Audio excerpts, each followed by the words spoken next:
Okay, hi guys.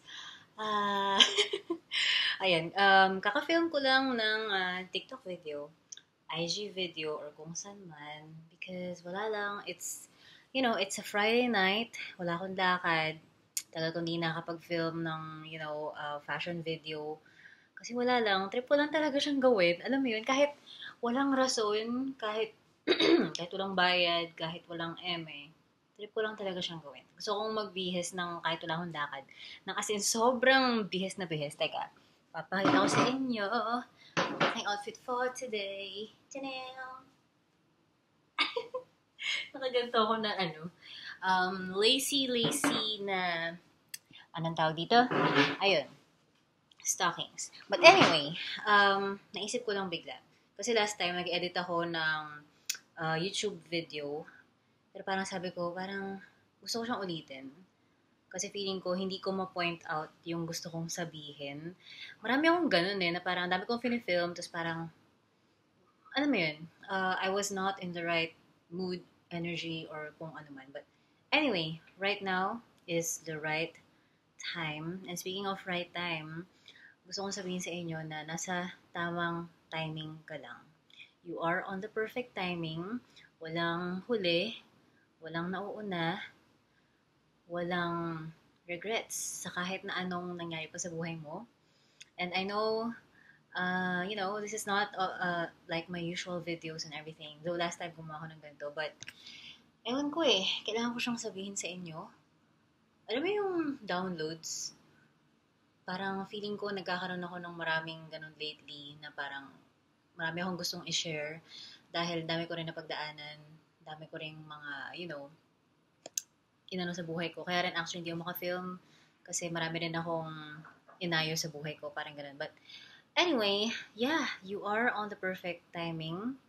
Hindi ka nahuhuli. Kasi alam ko yung ganyang pakiramdam na feeling mo, sana ginawa mo na to, sana dati pa lang ginawa ko na to. Sorry. Sana dati pa lang pumasok na ako sa ganitong school, sana ginawa ko na tong ganitong project or something. I know that feeling. Kasi yan din yung napagdaanan ko siguro like a month ago nung film ko yung video na yun. Pero sa ngayon, wala nang regrets, guys. Kung ano yung gusto mong gawin ngayon, gawin mo na lang. Alam mo yun? Kasi kung hindi mo rin siya gagawin, actually wala ka namang kailangang i-prove sa mga tao sa paligid mo. Sa sarili mo lang din talaga. So kung ako sa'yo ngayon, kung gusto mo na i-prove sa batang ikaw na kaya mong ma-achieve yung mga gusto mong gawin, gawin mo na lang. Alam mo, kahit hindi naman to hindi naman to all about, pangarap and everything. Kung ano mang gusto mong gawin. Like, for example, gusto mong matuto na mag-aral ng isang lengguwahe, gusto mong matuto na magluto, kahit, 50 years old ka na, pwede ka pa rin matutong magluto. Pwede ka pa rin matutong mag-drive. Pwede ka pa rin matuto ng kahit na anong skill na gusto mong gawin. And alam nyo ba, actually naisip ko to kasi, nung a month ago, TMI, pero that time of the month, period. If you know that luteal phase, ang alam ko is actually yung kapatid ko lang yung nagkwento sa akin nito. Siya yung mas expert when it comes to like phases of the cycle and everything, women's cycle. um, luteal phase, siya yung before ng, the period itself. But anyway, at that phase, or actually yung buong phase talaga, is para talaga tayong nagpo-purge ng mga bagay-bagay. Alam mo yun, ang dami nating iniisip. Kung ganito rin kayo, kasi ako ganun yung nangyayari sa akin. Yung mga bagay na akala ko okay na ako, lumalabas siya, ibig sabihin hindi pa ako okay. So, ang dami kong thoughts nun. Sabi ko sa kapatid ko, alam mo, sana dati ginawa ko na tong um, YouTube YouTube channel na to nung like mga 22 ako, ganyan. By the way, I'm 35 years old. Ayan. Sa mga bago dyan, baka kasi meron bago dyan na mga nanonood. But hello.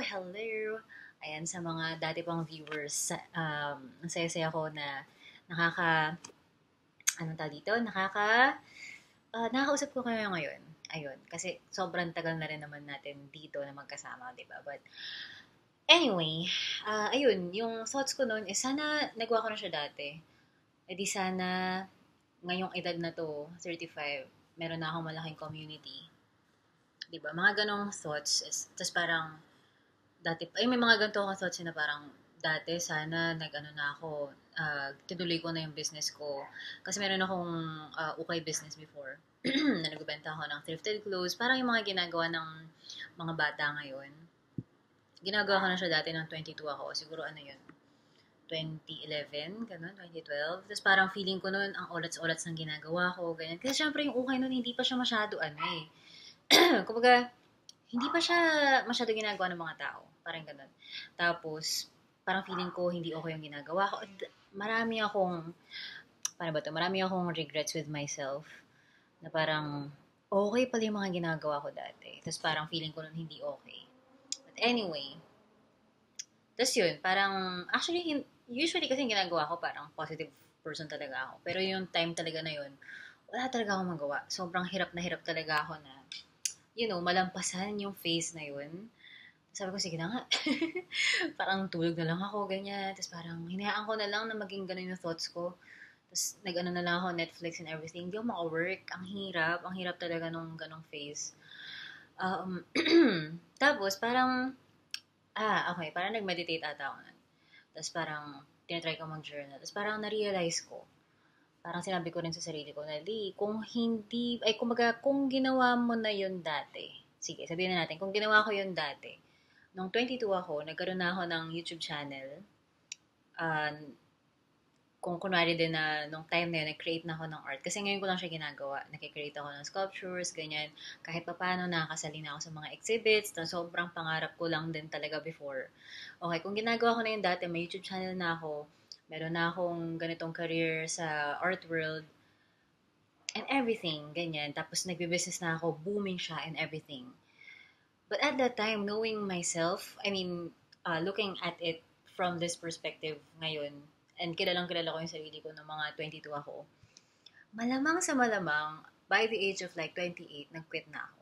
Kasi nga hindi pa ako ready talaga. Hindi pa ako ready mentally, emotionally, spiritually, physically, everything of it. Hindi pa talaga ako fit for that kind of career na pinupursue ko na gusto kong marating. So by the time na siguro 28 or 30, nag-quit na ako. And siguro sa ngayon, bumalik na ako sa usual na ginagawa ko. Kunwari, ngayon 32, baka bumalik na ako sa opisina. Baka kunwari, at the age of 32, bumalik na ako sa office. Or, alam mo yun, hindi ko na pinursue yung mga dreams ko. Kasi ganun ako dati. And by the way, there's nothing wrong with working in a 9 to 5 or office. Walang problema dun.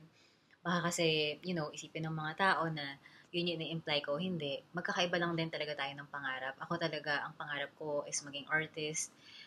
Gusto kong mag-exhibit, ganyan. Gusto kong maging YouTuber. Gusto kong, anong tawag dito? I really wanna share a good energy to a lot of people that is, coming from my heart. Yun talaga yung pinaka-pangarap ko. Gusto kong makatulong sa mga tao, ganyan. Na kahit katiting na paraan. Ayun, but ayun, walang masama sa 9 to 5 and going to an office. Ako lang talaga, iba lang din talaga yung path ko. Magkakaiba tayo ng path. Ayun, but anyway. So, yung naisip ko, kasi kilala ko yung sarili ko ng 22 ako, hindi ako fit for that, big dream. Para sa akin, it's a big dream. So, hindi ako, ayun, parang feeling ko magko-quit ako agad. Ayun. Tapos, by the age of like right now, 35, nag-quit na ako sa lahat ng pangarap ko. Ganun ako ka-ano dati. Ganun ako, paano ba yun? Sige, sabihin na natin, ganun ako kahina dati. Pero at the same time, kailangan kong dumaan sa lahat eh. Kailangan kong pagdaanan lahat nung lahat.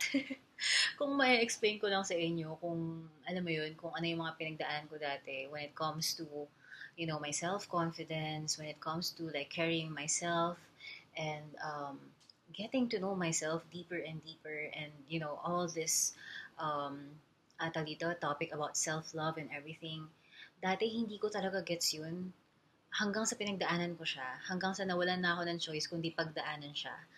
Ayun, parang pinush ako ng pinush ni universe para dumaan dun sa, process of self-love and everything, yung big tunnel of it, of going through the darkness in order for you to see the light, sobrang kailangan ko siya mapagdaanan para, alam mo yun, na nandito na ako ngayon, wala na, kumbaga parang, paano ba ito sabihin? Na para, like right now, hindi ako mag-give up kahit na anong mangyari. Kasi sobrang mahal na mahal ko na yung sarili ko. And I really, really deserve the best life for myself. Kasi alam na alam ko na that is for me. And deserve ko lahat ng best kasi I really love myself. I really, really love myself right now. I mean, compared before, sobrang, oh my God, my foundation with myself was so shaky. Ang bilis kong mag-crumble. I was always seeking for validation from other people. I was always seeking for love from, situations, from other people and everything. I really, really cannot fill my own cup before. Ayun, so, wala lang. Parang, just a very, very important thought slash download na feeling ko kailangan ko talagang i-share sa inyo kasi alam ko yung ganyang pakiramdam. No matter what age you are, kung sino ka man nanonood ngayon, if ever you're like 15, 22, 28, 45, 55, 65, no matter what age, you can start anything right now na trip mong gawin sa buhay mo. Kahit na ano pa yan. Kung kunaring meron kang malaking pangarap, pwede mo siyang simulan ngayon. Yun kasi, yun yung parang feeling ko na naano tayo, parang, doon tayo na hold back na feeling natin, masyado na akong matanda para dyan. Masyado pa akong bata para dyan. That's what's, holding us back, yung mga ganong limiting beliefs natin. Na hindi naman totoo. Hindi naman totoo. Anyway, marami pa akong gustong i-share sa inyo sa mga gantong bagay. But, I really just wanna tell you right now, na you deserve the best life for yourself. You really, really do deserve the best life for yourself because you yourself is enough. Alam mo yun, gusto ko siyang i-emphasize sa inyo kung gaano kayo ka-deserving ng mga, alam mo yun, ng mga lahat ng bagay na pinapangarap nyo. Oh my God. Kung pwede lang ako pumasok dyan sa camera. Anyway, nakaano pala ako. Camera ng laptop kasi I don't know with what happened with my camera. Ayan siya. Hindi ko siya ma-play but baka low bat. Ay, anyway. Dami ko kasing, alam mo yun, dami ko rin pinagdaanan. Dami-dami kong kailangan i-heal sa sarili ko in order for me to really share these things to you guys. And alam ko magkakaiba tayo ng paniniwala. Pero siguro, para sa akin, isa lang naman din yung in common nating lahat. Which is, all of us are made out of love. We are love. Alam mo yun? When they tell us about we are infinite, eternal human beings and everything, sobrang totoo niya. Sobrang totoo niya. Kaya nating kunin yung love na hinahanap natin sa atin nang hindi hinahanap sa ibang tao, sa ibang sitwasyon. And I'm not, hindi ako ume-eme-eme dito kasi nangyari din yun sa akin before. Hindi ko rin alam paano kunin yung love na yun within me. But, I kind of learned it the hard way. But at the same time, I needed to go through that. We need to go through some difficult situations in our lives in order for us to, ano ba yun? In order for us to learn. Kasi nga, this is a school. I mean, this is a school of life. Tama ba? A school such as life. Eskwelahan talaga siya. Kailangan talaga nating matuto in order for us to realize who we truly are. And, and what we truly are, we are love. We are, the bestest human being for us. We are the love of our lives. And ayun lang. So, kung ano yung napagdaanan mo ngayon, feeling mo hindi mo na kayang gawin yung mga bagay na pinangarap mo noong 15 years ago, kaya mo pa rin siyang gawin ngayon. Bakit hindi? Bakit hindi? Diba? Sino pumipigil sa'yo? Diba? Hayaan mo silang lahat. Hayaan mo lahat ng mga kapamilya mo, mga kaibigan mo, or kaibigan mo ba yan? Di ba? Ba't ka nila pinipigilan sa mga pangarap mo? Bakit? May mga, di ba? Yun kasi yun. Maraming layers of, limiting beliefs tayo natatanggap dahil sa mga iba't ibang tao sa paligid natin. And of course, we are blessed with our loved ones. We are super blessed with, supportive people around us. But at the same time, in reality, meron din talagang iba na hindi ganon para sa atin. And actually, balance lang siya eh. Kailangan lang din natin makita yung mga ganong spectrum in order for us to see kung sino talaga yung mga energies, mga tao na para sa atin talaga. Ganon lang din talaga kabalanse yung mundo. Hindi naman din pwede na lahat mabuti.